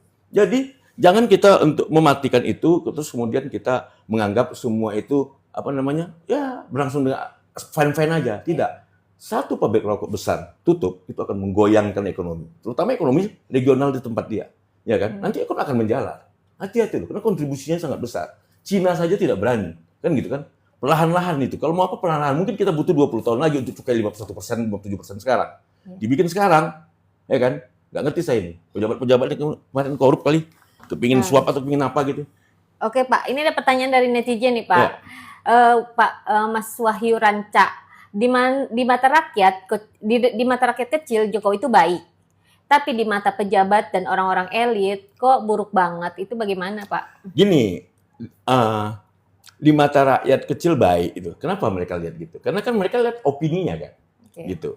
Mereka melihat itu kan, gini, Pak Jokowi itu ya, dia mulai berkuasa sampai habis kekuasaannya itu, dia itu di backup oleh Amerika Serikat, oleh Cina, terutama Partai Komunis Cina dan Partai Demokrat Amerika Serikat, tapi yang Arkansas Connection-nya. Nah, kemudian media membantu dia segala macam. Dia ini menjadi proksi internasional, ya kan, kepentingan dunia. Maka semua media itu membuat dia bagus. Tetapi kita lihatlah, gitu. Kalau kita lihat apa kemampuannya, apa yang dijadikan ke Indonesia. Pertama yang dibikin Indonesia ini kan pertumbuhan kita kan rata-rata kan 45 nggak pernah di atas 5. Artinya rata-rata lah di bawah itu. Tetapi ini akibat dari apa? Akibat utang yang luar biasa. Utang yang luar biasa kita yang di zaman Pak SBY itu adalah sekitar 2.000 triliun, ya. 10 tahun berkuasa Pak SBY itu hanya naikkan 2.400 triliun. Pak Jokowi berkuasa selama 10 tahun menaikkan sampai dengan 9.000 triliun. Lebih dari 6.000 triliun lebih. Ya. Pak SBY menaikkan 2.000 triliun, tapi pertumbuhan ekonomi kita menjadi di atas 6%. Pak Jokowi rata-rata 5%. Lalu kita lihat apa yang dibuatnya. Membangun infrastruktur. Di mana-mana dibangun infrastrukturnya. Kayak gelap mata. Kenapa? Mengejar ente. Ya kan? Akhirnya apa yang terjadi sekarang? Terminal pelabuhan udara itu banyak yang tidak bisa dipakai dan mubazir. Sementara kita harus membayar utang luar biasa besar. Termasuk tapi cepat. Kan gitu. KCIC, nah, jadi membangun infrastruktur termasuk IKN. Membangun infrastruktur itu digunakannya hanya untuk ngejar ente. Ini persoalannya. Ya kan gitu kan? Artinya apa? Coba kita perhatikan. Komisi, rente. Ya, komisi. Jadi ujungnya apa? Ya kan? Dan yang kesalahan yang paling fatal dari Pak Jokowi ini yang merusak demokrasi Indonesia, yang menghancurkan demokrasi Indonesia adalah dengan menempatkan anaknya menjadi cawapres. Lalu kemudian menggerakkan semua kekuatan negara ini untuk memenangkan dia. Jadi ada noda di kemenangan Prabowo gitu. Ya kan? Karena ada anak haram ya, Pak? Bukan anak haram, ada calon anak haram konstitusi. Ya. Lalu kemudian untuk bisa masuk di sini ditempatkanlah dikotak-katiklah MK itu segala macam. Jadi kekuasaan Pak Jokowi dulu itu membawa laknat bagi Indonesia, kan gitu. Demokrasi Indonesia hancur, agama hancur, semuanya hancur, kan gitu kan. Tetapi Indonesia kelihatan sebaik-baik aja. Kenapa? Karena utang itu luar biasa besar, Indonesia masih bisa menatanya, ya kan. Sementara itu kita lihat pertumbuhan ekonomi kita cuma 4,5, 5, 4,5, sekitar itu aja, ya kan. Lalu apa yang terjadi sekarang ini? Karena masyarakat kita mudah sekali dipengaruhi oleh media. Ketika dia menguasai media, membentuk opini, masyarakat kita percaya. Nah, kalau zaman Presiden Jokowi dulu, menteri itu senangnya luar biasa. Karena tidak pernah rapat kabinet. Ya, zaman Jokowi berkuasa nggak pernah rapat, gitu. Zaman nggak pernah ada rapat kabinet. Ya, menteri itu jadi raja semuanya. Semua menteri-menteri buat kepala-kepala badan itu menjadi raja. Pokoknya mereka puja-puji saja kepada Pak Jokowi. Kan gitu kan? Pokoknya ada program bilang Pak Jokowi gitu. Nggak ada kontrol. Gitu. Hukum hancur. Ya kan? Di zaman dulu itu, di zaman Pak SBY dulu, Pak SBY meninggalkan Indonesia itu hukum kita udah mulai bagus, semuanya udah mulai tertata, demokrasi oke. Everything is fine. Zaman Pak Jokowi menghancurkan ini semua. Kan gitu kan? Nah, lalu ya kan? Anda kita lihat sekarang ini. Kan kayak nggak ada, semua nggak punya tuan. Dan ini terbiasa. Ketika Pak Prabowo menjadi presiden pun lihat ini pejabat-pejabatnya udah menjadi raja-raja kecil semuanya. Nah, ini jadi tantangan terberat Pak Prabowo. Apalagi dia belum bisa melepaskan diri dari bayang-bayang Pak Jokowi, kan gitu. Iya. Apalagi yang paling menyakitkan itu kan menyakitkan rakyat ya, termasuk saya, itu adalah ketika Pak Prabowo terima kasih Pak Jokowi gitu. Karena bagaimanapun juga ya, Pak Jokowi ini dianggap Pak Prabowo berjasa luar biasa besar untuk menjadikan dia presiden. Bayangkan, Pak Jokowi abuse of power, menggunakan seluruh kekuatan bangsa, apa negara ini, birokrat, semuanya untuk memenangkan Jokowi Gibran, Pak Prabowo Gibran. Kan gitu kan? Padahal nggak perlu itu pun Pak Prabowo bisa menang. Pasti jadi Pasti ya. jadi. Karena nggak ada calon lain ya Pak? Iya, karena nggak ada calon lain pada saat itu. Ketika Anies berbanding dengan Pak Prabowo, mungkin sisi popularitas itu kan menjadi lebih tinggi Pak Prabowo kan gitu kan. Tapi kalau next barangkali bisa kalah Pak Prabowo. Tapi pada saat itu Pak Prabowo adalah calon yang tinggal Pak Prabowo lah. Jadi berpasangan dengan sendal pun menang dia. Nah, kenapa dia terima anaknya presiden yang masih aktif? Ini mencederai demokrasi. Tapi karena orang rakyat sayang sama Pak Prabowo, mereka tutup mata. Ketika mereka berharap nanti Pak Prabowo melakukan koreksi, ternyata malah sebaliknya. Kenapa? Karena begini ya, Pak Jokowi menjadikan Pak Prabowo presiden. Nggak mungkin dengan cuma-cuma. No free lunch in the world, kecuali makan MBG. Ya, di dunia ini cuma MBG yang makan siang gratis kan. Nah, tapi pepatah Inggris itu no free lunch in the world. Tidak ada makan siang yang gratis. Jadi ketika dia menjadikan itu, maka apa yang terjadi? Tentu ada perjanjian. Apa perjanjiannya? Kita lihat, kita nggak bisa tahu perjanjiannya. Tetapi kita lihat hasilnya kabinet itu. Separuh lebih orangnya Pak Jokowi. Ya kan? Dan kemudian KPK Pak Jokowi yang ngatur semua segala macam. Ya kan? Dia untouchable kan gitu kan. Malah mengenai ijazah palsunya saja itu tidak pernah bisa dijalankan. Nah, Pak Prabowo terikat di sini kan gitu kan. Tetapi menurut saya semua itu ada masanya. Saya pikir setahun Pak Prabowo terikat di sini, di tengah dorongan masyarakat yang begitu kuat gitu, ya harusnya Pak Prabowo bisa bilang, enough Pak Jokowi, enough is enough, kan gitu kan. Saya tidak bisa lagi. Sekarang ini nggak akan bisa orang sentuh Pak Jokowi kan selama Pak Prabowo presiden. Kenapa? Udah begitu perjanjiannya. Sudah begitu. Mau bilang apa? Ya kan? Iya. Sementara Pak Prabowo merasa Pak Jokowi lah satu-satunya tokoh publik yang bisa betul komit menjadikan dia presiden. Benar. Tapi kan pakai iming-iming di sebelahnya ada Gibran. Kan gitu kan? Betul kan? Selama ini kan Pak Prabowo merasa dia ditipu oleh tokoh ini. Capek dia.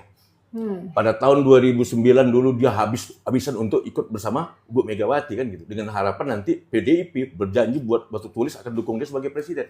But kena lagi dia kan gitu. Dia seolah-olah merasa ditipu. Padahal ada tangan besar konspirasi global yang mengakibatkan PDIP itu harus belok, tidak bisa mendukung Prabowo. Yaitu ketika konspirasi global menginginkan Jokowi menjadi presiden di Indonesia. Nah, ini ada komentar lagi, Pak Prabowo sedang menggembosi oligarki, oligarki sedang menggembosi Pak Prabowo. Bagaimana menurut Bapak? Pak Prabowo ini nggak bisa digembosin. Dia kan presiden pilihan rakyat. Dia harus ingat itu. Dia nggak bisa digembosin. Dia bisa menggembosi dirinya sendiri dengan kebijakan-kebijakan dia yang tidak logis. Dan stuffing. Seperti tadi. Stuffing tadi. Memilih Menpora Erick Thohir yang umurnya 56 tahun. Pak Prabowo, hormat Pak. Tolong banget please. Menteri Pemuda itu 44 lah Pak. 40 ditambah 10%, 44. Kalau 56 Pak, Menteri Petua Pak namanya Pak. Jadi gini, yang begini ini yang menggembosi. Jadi Pak Prabowo itu tidak bisa digembosi. Karena dia kan mandat rakyat kan. Tetapi dia bisa menggembosi dirinya sendiri dengan contoh MBG dan Antara. Kemudian Menteri BUMN yang nggak jelas, Menteri Menpora yang nggak jelas, kan gitu kan? Nah seperti itu. Lalu kemudian kelompok-kelompok pesolek-pesolek di sekitarnya juga tuh, dan kemudian kelompok-kelompok Taruna Nusantara. Kan gitu. Geng Solo Pak, geng Solo. Ya, jadi geng Solo gimana? Geng Solo Pak Prabowo ini kan intinya geng Solo, gimana Anda ini? Makanya saya bilang, lah geng Solo itu Pak Prabowo orang nomor 2-nya, nomor 1 Pak Jokowi, gimana sih rakyat ini? Jadi gini jadi kita jangan berpikir itu sama dengan pungguk menunjukkan bulan kan? Karena gini, Pak Prabowo itu adalah Pak Jokowi, kan gitu. Makanya bilang orang sekarang ini adalah misi pemerintahan Jokowi jilid 3. Makanya Pak Prabowo harus lepas dari situ. Keluar dari situ. Tapi dia ngangkat Kodari kan artinya sama aja. Kodari kan orangnya Jokowi. Oke. Ya kan? Jadi artinya, kalau kita bilang Pak Prabowo lepas, enggak. Pak Prabowo itu belum lepas dari makin lekat gitu Pak. Gini ya, Pak Prabowo ini orangnya baik. Ya. Dia tahu balas jasa. Dia suka ditipu. Dia nggak mau menipu. Nah, sekarang dia udah punya ikatan sama Pak Jokowi. Dia nggak perlu menipu dengan Pak Jokowi. Tetapi ketika ada tuntutan rakyat yang begitu kuat, misalnya contoh untuk melakukan penyidikan terhadap ijazah Pak Jokowi, dia harus lepas tangan, harus bilang silakan, go ahead. Kalau gitu. Ijazah Gibran gimana? Kalau ijazah Gibran? Ya, silakan diperiksa. Ya kan? Itu kan simsalabim juga kan dulu kan. KPU kita brengsek. Itu saya bilang tadi, digunakan semuanya kekuatan itu untuk menjadikan Prabowo Gibran. Padahal Gibran ini tidak memenuhi syarat sama sekali. Ini menjadi anak haram konstitusi, menjadi anak haram pilihan rakyat. Tetapi ketika rakyat cinta dengan Pak Prabowo, gitu, rakyat tutup mata. Dengan harapan apa? Ada perubahan. Ternyata gimana? Sudah diikat duluan. Maka seperti apa ini? Lingkaran setan kan? Pak Prabowo harus keluar dari sini. Mas Purbaya mungkin bisa membawa dia nanti keluar dari lingkaran setan ini. Pertanyaan selanjutnya adalah terkait Ijazahnya si kan kemarin kan saya Gini, ke ngomong apa? ijazah itu nggak usah. Oh, gak usah ya Pak? Kenapa? Capek kita ngomong ijazah. Karena yang bisa menyidik itu cuma polisi. Oke? Yang bisa Oke, menyidik itu cuma polisi. iya, Kalau tidak ada perintah dari presiden, oke, Pak Prabowo tidak akan mungkin disidik. Oke? Iya. Nah, Pak Prabowo jelas melindungi Pak Jokowi. Sesuai dengan janjinya. Kan gitu kan? Maka mau bilang apa? iya. Ya kan? Kalau rakyat marah, ya silakan terima Pak Prabowo kemarahannya. Kalau sampai menjatuhkan Pak Prabowo, ya udah, nasib lah kan gitu. Nah, gini, kan waktu masih pemilu saya ngiranya kan akan jadinya AHY Prabowo Pak kan gitu. Terus tiba-tiba Itu kan maunya Anda. iya mau enggak saya mikirnya kan maunya saya kan. Tapi ternyata kan di last minute gitu. Ternyata kan saya baru tahu waktu itu nih saya cerita backdate nih ya kan. Itu ternyata yang jadi Gini. Prabowo Gibran. Itu kok bisa Pak? Gini, Pak Jokowi itu di belakangnya dulu itu kan ada think tank dari Cina. Kan kita tahu kan, pernah diberitakan Itu juga. rahasia umum ya Pak? Udah pernah diberitakan. Oh, udah pernah Di belakang itu diberitakan. ada think tank dari Cina. Partai Komunis Cina itu think tank. Hmm. Mereka sudah hitung semuanya segala macam. Bagaimana ketika Pak Jokowi berkuat nanti lengser, sudah tidak jadi presiden, dia bisa tetap aman segala macam. Maka yang paling penting bagi dia adalah satu, memastikan bahwasannya presiden yang akan datang loyal sama dia dan terikat sama dia.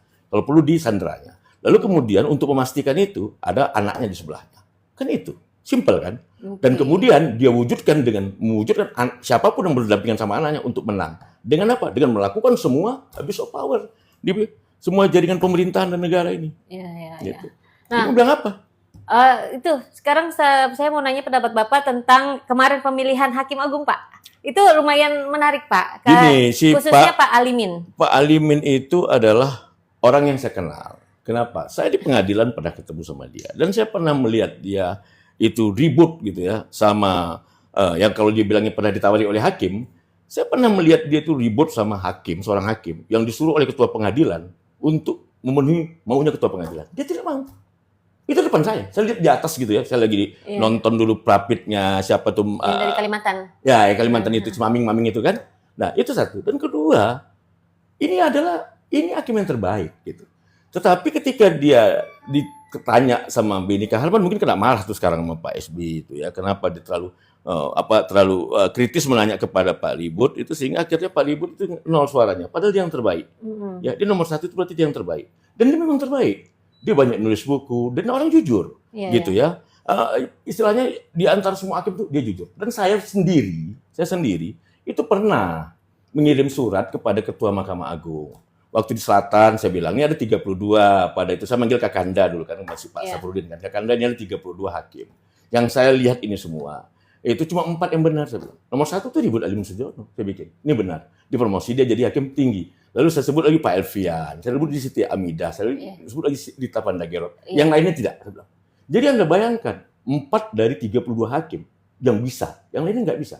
Jakarta Pusat juga begitu. Saya lapor juga ini. Tetapi sekarang ini tidak. Ini kalau misalnya orang seperti Pak Ribut ini tidak bisa menjadi hakim agung, maka kita harus berprihatin. Kan gitu. Kalau zaman dulu ini, zaman Pak Harto, hakim ketua MA kan bisa diangkat presiden kan. Ini kalau saya dulu ini, saya angkat ini Ribut Alim Sudjono ketua MA. Kenapa? Ini orang bagus gitu. Tetapi ketika dia di pojokan begitu, ya ditanya soal hukuman mati Verdi Sambo dan segala macam, yang saya lihat itu dengan suara nol itu artinya apa? Artinya DPR khususnya Komisi 3 udah membuka mukanya sendiri wajahnya ke depan rakyat. Mereka takut dengan Alimin Sudjono. Yang belum ditanyakan kan cuma satu. Kalau anggota DPR Pak Komisi 3 jadi terdakwa korupsi Pak, Bapak hukum mati nggak? Saya yakin jawab Alimin Sudjono ya kalau kalian korupsi pas zaman krisis ya zaman korupsi bencana alam ya menurut undang-undang hukuman mati ya mungkin hukuman mati kan gitu kan. Tetapi yang muncul sekarang ini adalah adanya deviasi ya, adanya disharmonisasi antara keinginan rakyat dengan maunya DPR. Oke. Ya kan? Ya. Dulu Abdullah Eha Mahua yang akan menghukum mati koruptor katanya kan, cuma 2 suaranya. Ini 0. Ini kan penghinaan terhadap rakyat. Ribut Alim Sudjono ini disukai oleh rakyat. Siapapun orang pernah berurusan hukum sama dia pasti suka. Dia keras tegas, tapi kita merasa keadilan. Yes. Saya pernah dimarahi dia, tapi saya rasa adil, fair enough, gitu kan? Gitu, nggak bisa begitu Pak, begini katanya, ya kan? Dan dia ini ahli dalam mediasi, gitu ya, ahli dalam mediasi, banyak buku-bukunya tentang mediasi.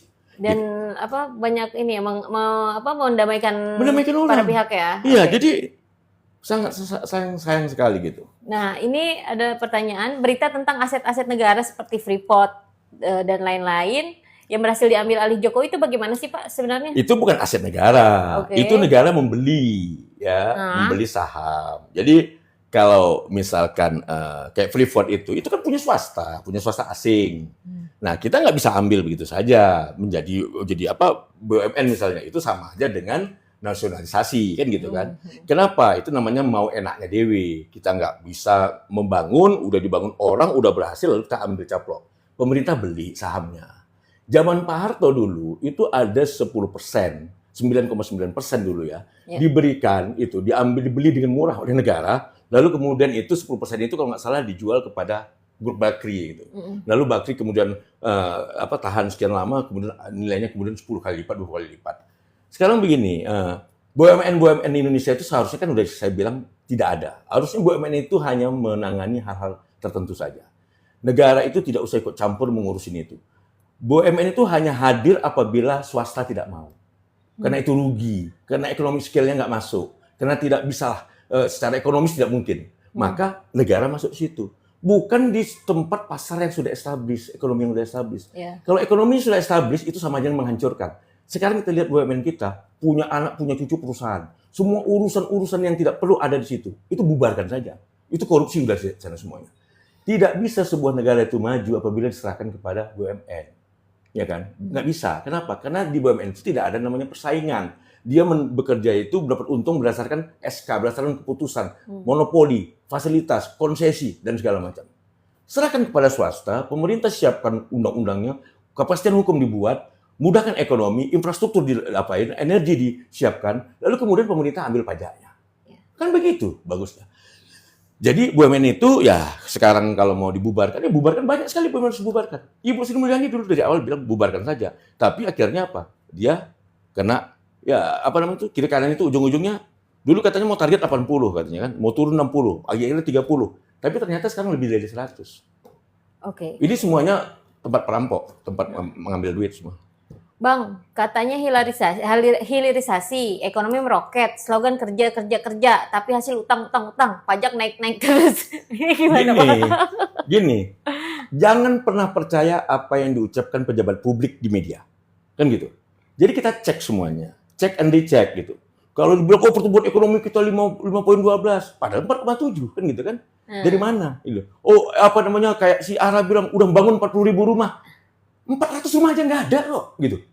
Jadi kan jangan percaya dengan begitu. Terus yang nyerah kunci itu gimana Pak? Itu kan cuma tipu-tipu saja semuanya kan. Jadi coba cek itu apa data primernya misalnya kayak di laporan BPS. kinerja gimana Pak? Laporan kinerja emang perlu baca? Enggak, laporan kinerja ARA sendiri udah ada belum sih Pak? Saya nggak pernah lihat kok. Harusnya kan semua menteri, harusnya gini, kabinet ini harusnya Seskap jangan Teddy kan, saya bilang jangan Teddy. Menteri Sekretaris Kabinet itu, orang nomor 2 setelah Presiden itu tugasnya apa? Mengkoordinasi semua kementerian dan lembaga. Kalau Mensesnek tujuannya adalah mengkoordinasi kerjasama semua lembaga negara. Seskap itulah yang kemudian mengkoordinasi semua kementerian dan lembaga, menyusun KPI-nya, ya, menyusun program-programnya, dan kemudian melakukan penilaian atas nama Presiden. Bukan menteri itu, Mensesnek itu bukan ajudan, gitu. Itu orang nomor 2 setelah Presiden. Dan orang cerdas, orang pintar, orang keras gitu kan. Saya contohkan tuh Pak Dipo Alam, pas banget itu kan. Jadi bekas ketua Dewan Mahasiswa UI itu. Nah ini yang benar. Ini sekarang, saya tahu persis model Pak Prabowo. Pak Prabowo tuh nggak suka dengan report, apalagi bahasa Indonesia. Beliau tuh nggak suka pakai report bahasa Indonesia. Sementara semua kita ini report pakai bahasa Indonesia. Tebal-tebal, nggak dibaca sama beliau. Lalu siapa yang baca? Siapa yang ngasih masukan? Kalau Seskapnya nggak ada. Hah? Tadi yang bisikkan dia, ini bagus Pak, ini nggak. Akhirnya apa? Bahaya. Ketika Presiden mendapat informasi yang salah, keputusannya salah. Ya kan? Garbage in, garbage out. Gitu. Jadi yang paling penting bagi seorang pemimpin ini adalah staffing. Pak Prabowo kelemahannya di staffing. Orangnya baik, bagus. Kelemahannya di staffing. Akhirnya nanti rakyat yang cinta jadi benci. Gitu. Jadi jangan pernah percaya omongan pejabat publik. Apalagi politisi. Kenapa? Politisi itu nomor 1 adalah selalu berbohong. Jangan pernah ngomong jujur. Ya kan gitu. Maka kita rakyat ini harus periksa semuanya. Bagaimana pertumbuhan ekonomi mau maju, mau tinggi? Orang belanja aja nggak ada kok. Oke, nih kenapa pembangunan infrastruktur Jokowi sama seperti pembangunan negara yang berutang kepada Cina? Karena gini, karena Pak Jokowi itu kan proksinya Cina ya kan. Jadi dia itu jadi presiden itu karena kemauan Cina dan Partai Demokrat Amerika Serikat. Faksinya Arkansas Connection, Bill Clinton dan kawan-kawan. Joe Biden nggak masuk ke dia, beda itunya alirannya. Jadi ketika dia jadi ini, dia tekan Presiden SBY ya kan, untuk bisa membantu Pak Jokowi jadi presiden. Pak SBY mula-mula kan melawan gitu kan. Tetapi apa yang terjadi? Mereka membuat kurus macam-macam di Indonesia ini, ya. Lalu Ibu Mega nggak mau, dipaksa juga Ibu Mega dengan macam-macam juga. Akhirnya kekuatan luar biasa global itu menjadikan Jokowi presiden. Apa tujuannya? Tujuannya nomor satu. Dunia ini kan sekarang bukan perang konvensional, perang asimetrik, perang hibrid. Mereka tuh nggak perlu menjajah Indonesia dengan kolonialisasi. Tetapi mereka ini, di zaman Pak Jokowi, Cina mendapatkan keuntungan yang sebesar-besarnya. Apa yang bisa dikuras. Apa yang perlu dilakukan. Dikirim sama dia itu tenaga kerjanya, dikirim sama dia teknologinya, dikirim sama dia barang modal, semua dibuat untuk pabrik infrastruktur. Kita berutang, ya kan? Hampir 7.000 triliun dalam 10 tahun. 700 triliun berarti, kalau hampir 7.000 berarti 700 triliun dalam setahun. Anggaplah 600 triliun dalam setahun utang. Berarti utang Pak Jokowi 600 triliun dalam setahun. Tiap tahun, berarti 2 triliun tiap hari utangnya dia. Luar biasa nggak? Siapa yang bayar? You dan I. Nah, Pak, sekarang coba ya, saya mau tanya, prestasi-prestasi presiden-presiden sebelumnya, Pak. Dari Bu Megawati aja deh. Gini, dari Pak Harto deh. Semua presiden itu punya apa sendiri. Bung Karno ini adalah presiden terbaik di Indonesia pada saat apa? Ketika Indonesia lagi perjuangan kemerdekaan sampai dengan tahun 59. Itu adalah era dia. Tapi ketika dia tinggalin Bung Hatta, masuk demokrasi terpimpin, ya dia rusak. Apalagi sudah masuk Cina di sana, ya akibat dari kebijakan dia yang PP 10 itu, dan kemudian datang Menteri Luar Negerinya Cina mendekati, lalu kemudian Indonesia rusak, hancurlah Pak Soekarno itu 69 sampai 66 itu kehancuran dia. Itu jelek sekali kepemimpinan dia. Nah, Pak Harto bagus kepemimpinan dia dari 66 sampai dengan berapa? Tahun berapa? Tahun 66 sampai tahun 86 Pak Harto ini keras dengan menetapkan sistem semi militer, semua apa segala macam itu, hampir semuanya militerisasi, tetapi ini penting untuk negara stabil, oke? Lalu kemudian Pak Harto longgarkan. Tahun 80-an udah mulai dia longgarkan, ya kan? Lalu kemudian umat Islam sama pribumi yang tersisih sejak tahun 86 mulai didekati. Mulai pembangunan Indonesia itu didekati dengan melakukan pendekatan, mulai memperhatikan luar Jawa, kelompok Islam dan kelompok pribumi. Lalu kemudian ini sangat bagus, lalu berkembanglah kemudian ekonomi Islam, ya kan, kemudian menteri-menteri pribumi kita, lalu pengusaha-pengusaha pribumi kita itu mulai banyak ya, tidak hanya konglomerat Cina gitu segala macam. Tetapi ketika dia sedang menjalankan ini, dia dijatuhkan, kan gitu kan? Kenapa dia dijatuhkan? Ketika dia sudah tidak mau lagi mendengar kepentingan asing, tidak mau lagi dengar kepentingan Cina, dia lalu kemudian dijatuhkan. Siapa yang dijatuhkan? Bukan mahasiswa. Yang menjatuhkan dia ini adalah Clinton. James Riyadi minta tolong Clinton, lalu kemudian dibuatlah IMF masuk. Kenapa tidak pakai Bank Dunia? Bank Dunia itu afiliasinya ke Partai Republik. Nah, Clinton dengan Partai Demokrat dia masuk IMF sini, lalu kemudian terjadilah yang kejatuhannya. Jadi Pak Harto bukan dijatuhkan oleh mahasiswa, bukan. Tetapi ada kekuatan besar di situ. Ya, Anda bayangkan saja Trisakti loh yang pertama kali. Trisakti itu universitas apa?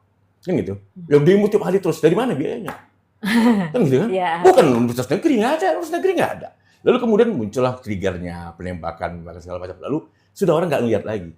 Tapi ini adalah mau agenda luar. Agendanya Cina, agendanya menarik Amerika Serikat yang pada saat itu Clinton baru berkuasa untuk periode kedua. Kan begitu. Ingat, Clinton sendiri adalah berkuasa akibat Cina kan? Ingat skandal di Pool Gates. Nah, jadi ada utang budi Clinton, maka Amerika menjatuhkan Pak Harto di situ. Terus lanjut Pak, selanjutnya dari Pak Harto, setelah Pak Harto. Nah, setelah Pak Harto ini kan presiden terbaik ini. Pertumbuhan ekonomi kita bagus. Orang yang membenci Pak Harto, silakan bunuh diri saya bilang. Kenapa? Karena Pak Harto menyelamatkan kita, nyawa jutaan rakyat Indonesia. Ketika Bung Karno 65-66 itu, kita nggak hampir kelaparan semua. Pak Harto minta bantuan kemana-mana beras. Dia minta bantuan Amerika beras. Amerika itu membantu Indonesia beras 400.000 ton. Itu menyelamatkan Indonesia. Lalu kemudian dibantulah kita dengan ekonominya, dikawal oleh Amerika Serikat, lalu ekonomi kita maju. Dan pada saat itu pertumbuhan ekonomi kita 67 pernah beberapa kali sampai hampir 8%. Itu nggak hanya Itu luar biasa. minta tolong ke luar Pak, ke dalam negeri kan juga. Iya, jadi luar biasa Iya. kan gitu kan. Oke. Lalu kemudian Pak Harto dijatuhkan. Nah, saya pada masa saya aktivis, saya memang marah sama Pak Harto. Tapi ketika umur saya makin bertambah, saya baca segala macam itu, akhirnya saya sampai pada satu kesimpulan. Ketika kita menjatuhkan Pak Harto, sesungguhnya kita membunuh emas, angsa bertelur emas. Oke. Pada saat itu Pak Harto lagi dekat-dekatnya mesra-mesra sama umat Islam dan pribumi. Jadi kita bodoh gitu kan. Nah, lalu kemudian era reformasi. Apa yang terjadi dengan era reformasi?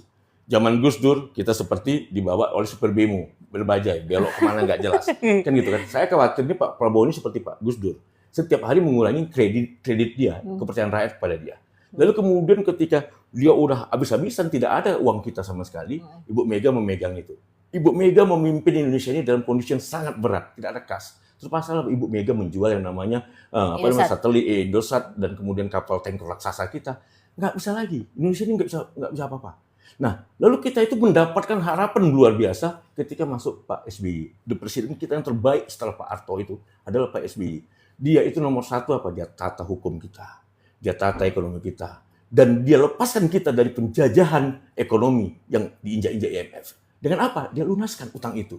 Caranya luar biasa, kan gitu. Dia lunaskan utangnya, dan kemudian Indonesia tumbuh dengan angka 6%. Itu artinya ada pertambahan tenaga kerja 1.500.000 setiap tahun. Makanya di era Pak SBY itu sangat bagus, luar biasa. Tetapi tiba-tiba masuk di tengah ada Krismon, ya kan, mortgage itu ya, yang masalah kredit perumahan itu. Nah, itu pun Pak SBY masih bisa kuat bertahan dengan angkanya tetap masih bagus gitu. Jadi tidak pernah jatuh gitu. Lalu ketika Pak SBY memimpin selama 10 tahun, Indonesia itu sebenarnya sudah harusnya melangkah maju. Begitu masuk Pak Jokowi, hancur lagi. Itu dia. Nah, ini Bang, itu kenapa itu kapal pengangkut nikel yang logo Jokowi itu gimana Bang katanya? Apa? Kapal nikel, kapal pengangkut nikel yang logonya JKW itu gimana Bang? Itu saya nggak tahu tuh. Logo JKW kan bisa aja sebenarnya namanya JKW apa segala macam kan. Kita nggak tahu itu. Yang pasti begini, kalau Anda melihat, kalau orang bilang Pak Jokowi ini sugih kaya raya ini, ya mungkin sekali. Kan Bapak kan dari muji-muji Soeharto, muji-muji Pak SBY. Pak Habibie juga oke. Habibie oke juga kan. Nah itu, tapi ada netizen yang bilang Bapak ini ininya Pak Soeharto ya atau Pak SBY ya, gitu. Gini, untuk melihat kinerja pemimpin itu ya, ada yang mudah sekali diukur. Kita nggak usah yang kualitatif. Kualitatif misalnya pembangunan hukum, demokrasi dan segala macam. Kita lihat yang kuantitatif lah, yaitu apa? Pertumbuhan ekonomi. Pertumbuhan ekonomi itu, ya itu artinya adalah mengenai pertumbuhan barang dan jasa yang diproduksi oleh rakyat dalam 1 tahun di sebuah negara. Di era Pak SBY ini luar biasa, di atas 6%. Nah itu mengakibatkan apa? Ekonomi Indonesia berjalan. Dan hebatnya lagi, kita tidak utang sama IMF. Yang kita dijerat, cekek leher kita, dibebaskan sama Pak SBY. Pak SBY ini adalah bapak kemerdekaan kita, memerdekakan kita dari penjajahan IMF. Kan gitu. Utang IMF maksudnya? Gini, IMF itu ngasih utang kepada kita waktu Indonesia ini luar biasa kena krisis ekonomi gara-gara dihajar sama negara-negara asing. Tahun itu berapa kita itu, utang Pak? tahun 98. Oke.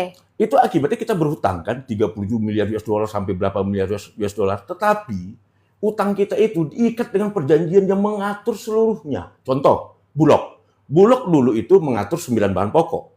Sama IMF coret kata dia. Tidak boleh. Lobby-lobby pemerintah kita akhirnya boleh beras saja. Lalu kemudian proyek-proyeknya Pak Habibie yang proyek strategis yang sekarang kalau itu diteruskan kita nggak akan susah payah begini, yaitu proyek pesawat terbang untuk komuter yang Indonesia Timur, ya itu kan untuk jembatan udara kita, gitu. Itu disuruh berhentikan, semua proyek Pak Habibie diberhentikan. Terus apa ya? Bank-bank yang apa diapain semua? Termasuk OJK. Dan termasuk OJK itu adalah apanya? Itu adalah syarat IMF yang terakhir yang kita penuhi. Jadi meskipun kita tapi kan kita harus penuhin juga kan. OJK itu adalah yang terakhir. Produknya itu berarti OJK itu produknya, ya. Oke. Nah, tetapi kita lihat OJK kan sama aja kan. Mau OJK mau BI, karena orangnya yang perlu kan man behind the gun, bukan peraturannya. Kalau orangnya bagus semua, oke. Indonesia ini kan kabinet Pak Prabowo ini kan 70% nggak benar. Kan gitu kan. Nah, tapi kan dia mulai koreksi. Mudah-mudahan beliau mau dengar. Ya kan, beliau ini kan, itu saya bilang, susah mendengar juga beliau ini. Kecuali dari orang-orang, teman-teman yang dekat dia. Bang Hariman Siregar tuh harus ngomong sama Pak Prabowo. Tapi ya jangan ngomong muji-muji, kritik dia. Dia dengar sama Bang Hariman Siregar tuh dengar. Gitu. Ya. Nah, terus ini kan ada yang menarik nih. Ya. Terakhir Pak ya. Terakhir ya netizen, ada kalau mau tanya lagi. Nah, KCIC itu kan katanya lebih murah dari Jepang. Kenapa? Ini pertanyaan belum selesai Pak. Ada Jepang. Kenapa dia ngambil dari Cina? Terus yang kedua adalah terkait anggaran komuter lain atau dari KAI. Ini yang katanya rencananya mau dinaikkan. Nah, ini saya apa sangat yang mau dinaikkan? Anggarannya Komuter itu. Oke. Itu bukan DKI, tapi itu adalah departemen KAI. Ya KAI, Ya. berarti ada PSO kan maksudnya kan? Iya PSO itu. Nah, ini sangat menggelitik saya karena ketika saya lihat dasarnya itu adalah perhitungan penumpang, jumlah penumpang. Dan dia mau menaikkan anggaran itu 10 kali lipat gitu. Itu bagaimana Pak? Gini, kita bicara ekonomi makro ya. Yang namanya subsidi. Ya, itu sebenarnya haruslah tidak ada. Tidak boleh. Dalam ekonomi itu subsidi itu seharusnya dihindarkan. Kenapa? Subsidi itu distorsi pasar, merusak gitu ya. Kenapa begitu? Karena dengan adanya subsidi itu ya belum lagi penyampaian yang tidak terarah ya. Subsidi itu boleh ada, tetapi syaratnya harus by name by address. Jelas namanya, jelas alamatnya. Kan gitu kan? Dikasih ke orangnya. Untuk peruntukannya jelas, semuanya jelas. Nah, sekarang kita bicara soal yang namanya tadi kereta api cepat, ya itu yang nyusun feasibility studinya siapa, ya kan? Anak STM saja tahu membuat itu pasti rugi. Kenapa rugi? Investasinya luar biasa besar, jarak pendek, ya kan cuma kereta Bandung, dan kemudian itunya mahal. Kalau misalnya dipaksakan itu dipaksa penumpang itu full tiap hari dengan tiket berapa gitu dipaksa itu mau berapa puluh tahun. Jadi itu nggak masuk ekonomi scale-nya sebenarnya nggak masuk, ya kan gitu. Nah yang begini ini contohnya kalau pemerintah cerdas ini kan Jokowi kan tugasnya kan jadi marketingnya Cina kan gitu kan, dia jor-joran aja. Sebenarnya gampang sekali kalau kita mau tahu itu layak atau tidak. Kita kasih swasta, coba kau mau nggak kerjain itu, ya kan? Kita kasih perizinan segala macam. Kalau swasta bilang nyerah, ampun Pak, berarti itu nggak benar. Nah sekarang itu dijadikan masuk di BUMN menjadi beban bagi KAI, ya kan? Ya bawa belur, KAI tentu nggak mau. Dia capek-capek buat kinerja bagus, tetapi gara-gara ini jeblok, maka dia akan ikut jeblok. Ini proyek haram. Kalau siapa yang patut disalahkan? Jokowi ini. Ini ratusan berapa puluhan triliun ini. Ini Jokowi harus diusut soal ini, gitu. Kebijakannya salah, semuanya salah, ya kan? Kenapa? Karena nggak masuk akal, gitu. Tapi dipaksakan. Oke. Nah, terus kemudian masalah komuter. Saya ini bilang tadi subsidi kan nggak bagus kan itu kan. Ini begini. Kalau kita lihat PSO yang sekarang, Public Service Obligation, kewajiban untuk pelayanan publik. Oke. Kewajiban untuk pelayanan publik ini artinya ada pemerintah, ada BUMN yang diberikan tugas khusus untuk melayani rakyat, di mana dalam melayani rakyat itu ada biayanya. Dan biayanya itu ditetapkan pemerintah lebih rendah daripada biaya produksinya. Oke? Sehingga akhirnya mereka rugi kalau tidak disubsidi. Maka selisih antara biaya yang dikeluarkan dengan yang harga pokoknya itu dengan yang diterima itu menjadi tanggungan pemerintah. Mereka ajukan PSO. Nah, untuk kereta api, saya gini ya, tolong jangan marah sama saya. Saya pernah naik kereta api sekali, ya. Sekali ini ke Bogor ya, kalau salah ya. Ke Bogor ya. Ke Bogor saya naik kereta api. Tiketnya 6.000 tuh Pak? Iya 6.000 perak. Saya pikir 6.000 rupiah tiketnya ke sana. Kan nggak make sense bagi saya kan. Bukan saya ada duit lebih, tapi menurut saya ini nggak benar gitu. Harusnya kan dinaikkan 20.000 pun nggak ada persoalan. Mungkin, kan gitu. Nah kalau dinaikkan 20.000, maka kan tidak perlu ada PSO di situ. Oke? Ini kan sekarang PSO ini kan dihitung dari jumlah penumpang. Kan nggak masuk akal. Kenapa? Karena gini ya, kereta ini mau kosong dia, mau penuh dia, ya kan? Kan kosnya sama. Ya kan? Betul kan? Kosnya sama. Terus kalau misalnya PSO-nya itu didasarkan dengan jumlah penumpang, hukum apa yang dipakai? Ilmu apa yang dipakai? Oh, kalau penumpangnya 1 juta, satu orang penumpang ditanggung pemerintah sekian, gitu. Gini ya, kosnya kereta api itu naik bukan karena jumlah penumpang, tapi jumlah berapa kali frekuensi dia pergi bolak-balik. Kan begitu kan? Apa yang terjadi di sini? Berapa triliun ini Ini saya nggak ngerti DPR itu kan banyak orang pintar tuh, staf Benar. ahli. Tapi kan Anda logika sederhana ya. Gini ya, ada 1.000 orang nih naik kereta dari Bogor, dari Jakarta ke Bogor. 1.000 orang nih. Nah, Berapa biayanya yang ditanggung? Berapa biaya kereta api yang dikeluarkan? Kan tentu biaya produksi dia, perjalanan dia kan. iya, Ini kan. Ada 2.000 orang naik. Berapa sama biayanya? aja. Sama kan? Sama. Ini Karena kan kan enggak. kuota kereta itu kan, Ya, iya, itu. iya. Jadi ini Oke. kok lucu. Begitu orangnya banyak, dihitungannya berdasarkan jumlah penumpang. Ini korupsi namanya. Harusnya kan tinggal dihitung saja, gampang. Nah, Udah sekali ngitungnya. kan gini Pak, kan kalau di kata berita nih, kata berita itu kan katanya karena penumpang melonjak ya kan, yang katanya dari berapa juta jadi 3 juta katanya gitu kan. Per tahun. Per tahun, berapa Iya. hari? Bukan, per tahun ya kan gitu. Nah, terus ketika saya lihat di BPS Pak kan gitu. Nah, itu kan jutaan aja nggak nyampe gitu Pak. Nah, itu gimana Pak? Ini gini kan. Ini apa? Jadi gini. Saya salut ini. Anda itu kan cek ke BPS kan gitu Iya. kan. Tolong anggota DPR pun begitu. Anggota DPR yang terhormat ini, ketika Anda mengkaji ini, kalau misalnya Anda malas, Anda nggak punya otak, misalnya nggak cerdas gitu, Anda cari staf Anda yang pinter. Coba ini benar nggak ini? Kan gitu. Benar nggak asumsi yang dibuat ini? Kenapa? Karena perhitungan-perhitungan dengan kalau udah basisnya adalah penumpang, itu pasti tidak benar. Kan itu. Karena biaya produksi kereta api tidak dihitung dari penumpang, tapi dari perjalanan. Kan gitu kan? Dari jumlah gerbong segala macam. Jadi, faktor penumpang itu sedikit. Terus kalau hitungan PSO dia minta kepada pemerintah sekian triliun dari jumlah penumpang sekian banyak, itu uangnya kemana? Kemana? Makanya gini deh.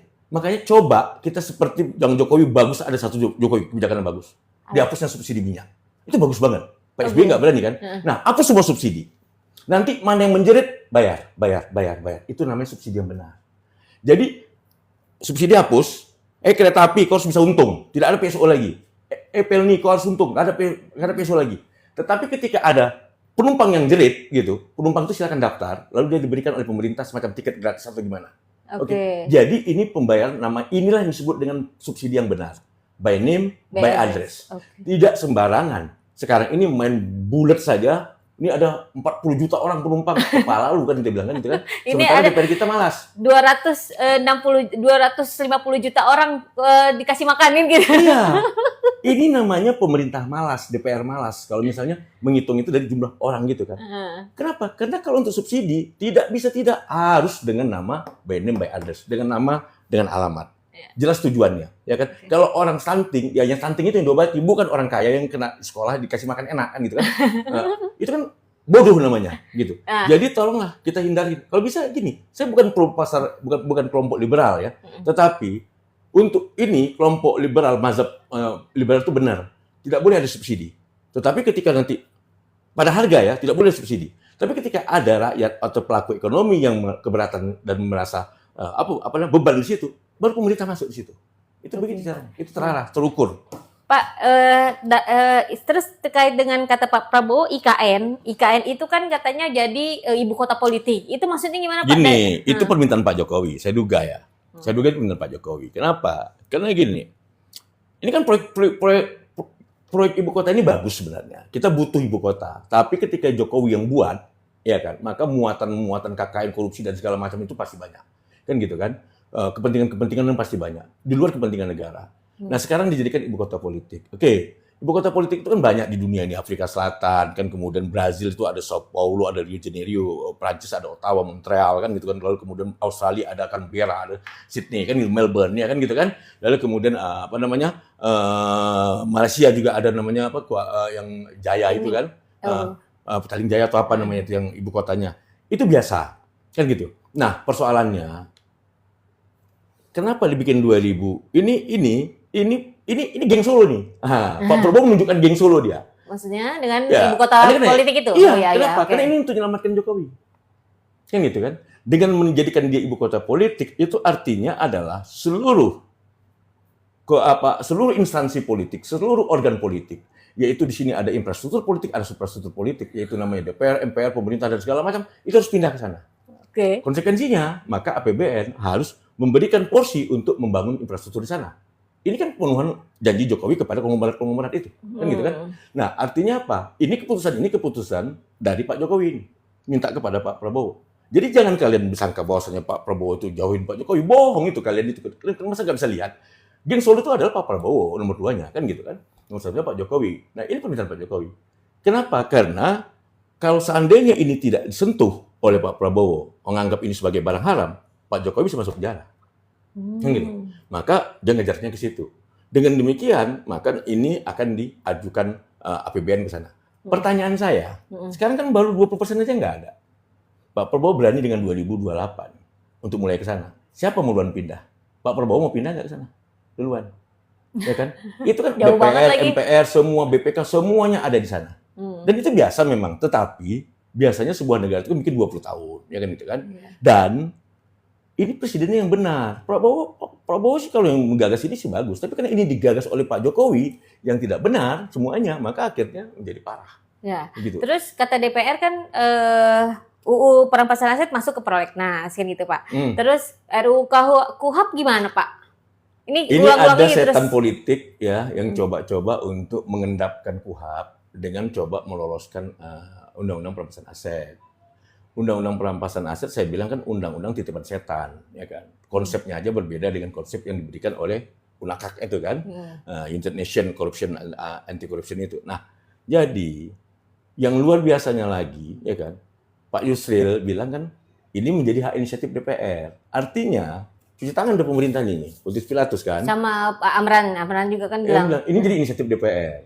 Nah, coba Anda bayangkan, DPR ini mau mengesahkan undang-undang yang akan menggorok lehernya sendiri.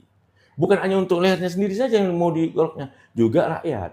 Kenapa? Karena undang-undang ini undang-undang yang muatannya tidak ada yang benar satupun. Dari pasal 2-nya sampai pasal berikutnya semua melanggar undang-undang dasar. Melanggar azas hukum pidana.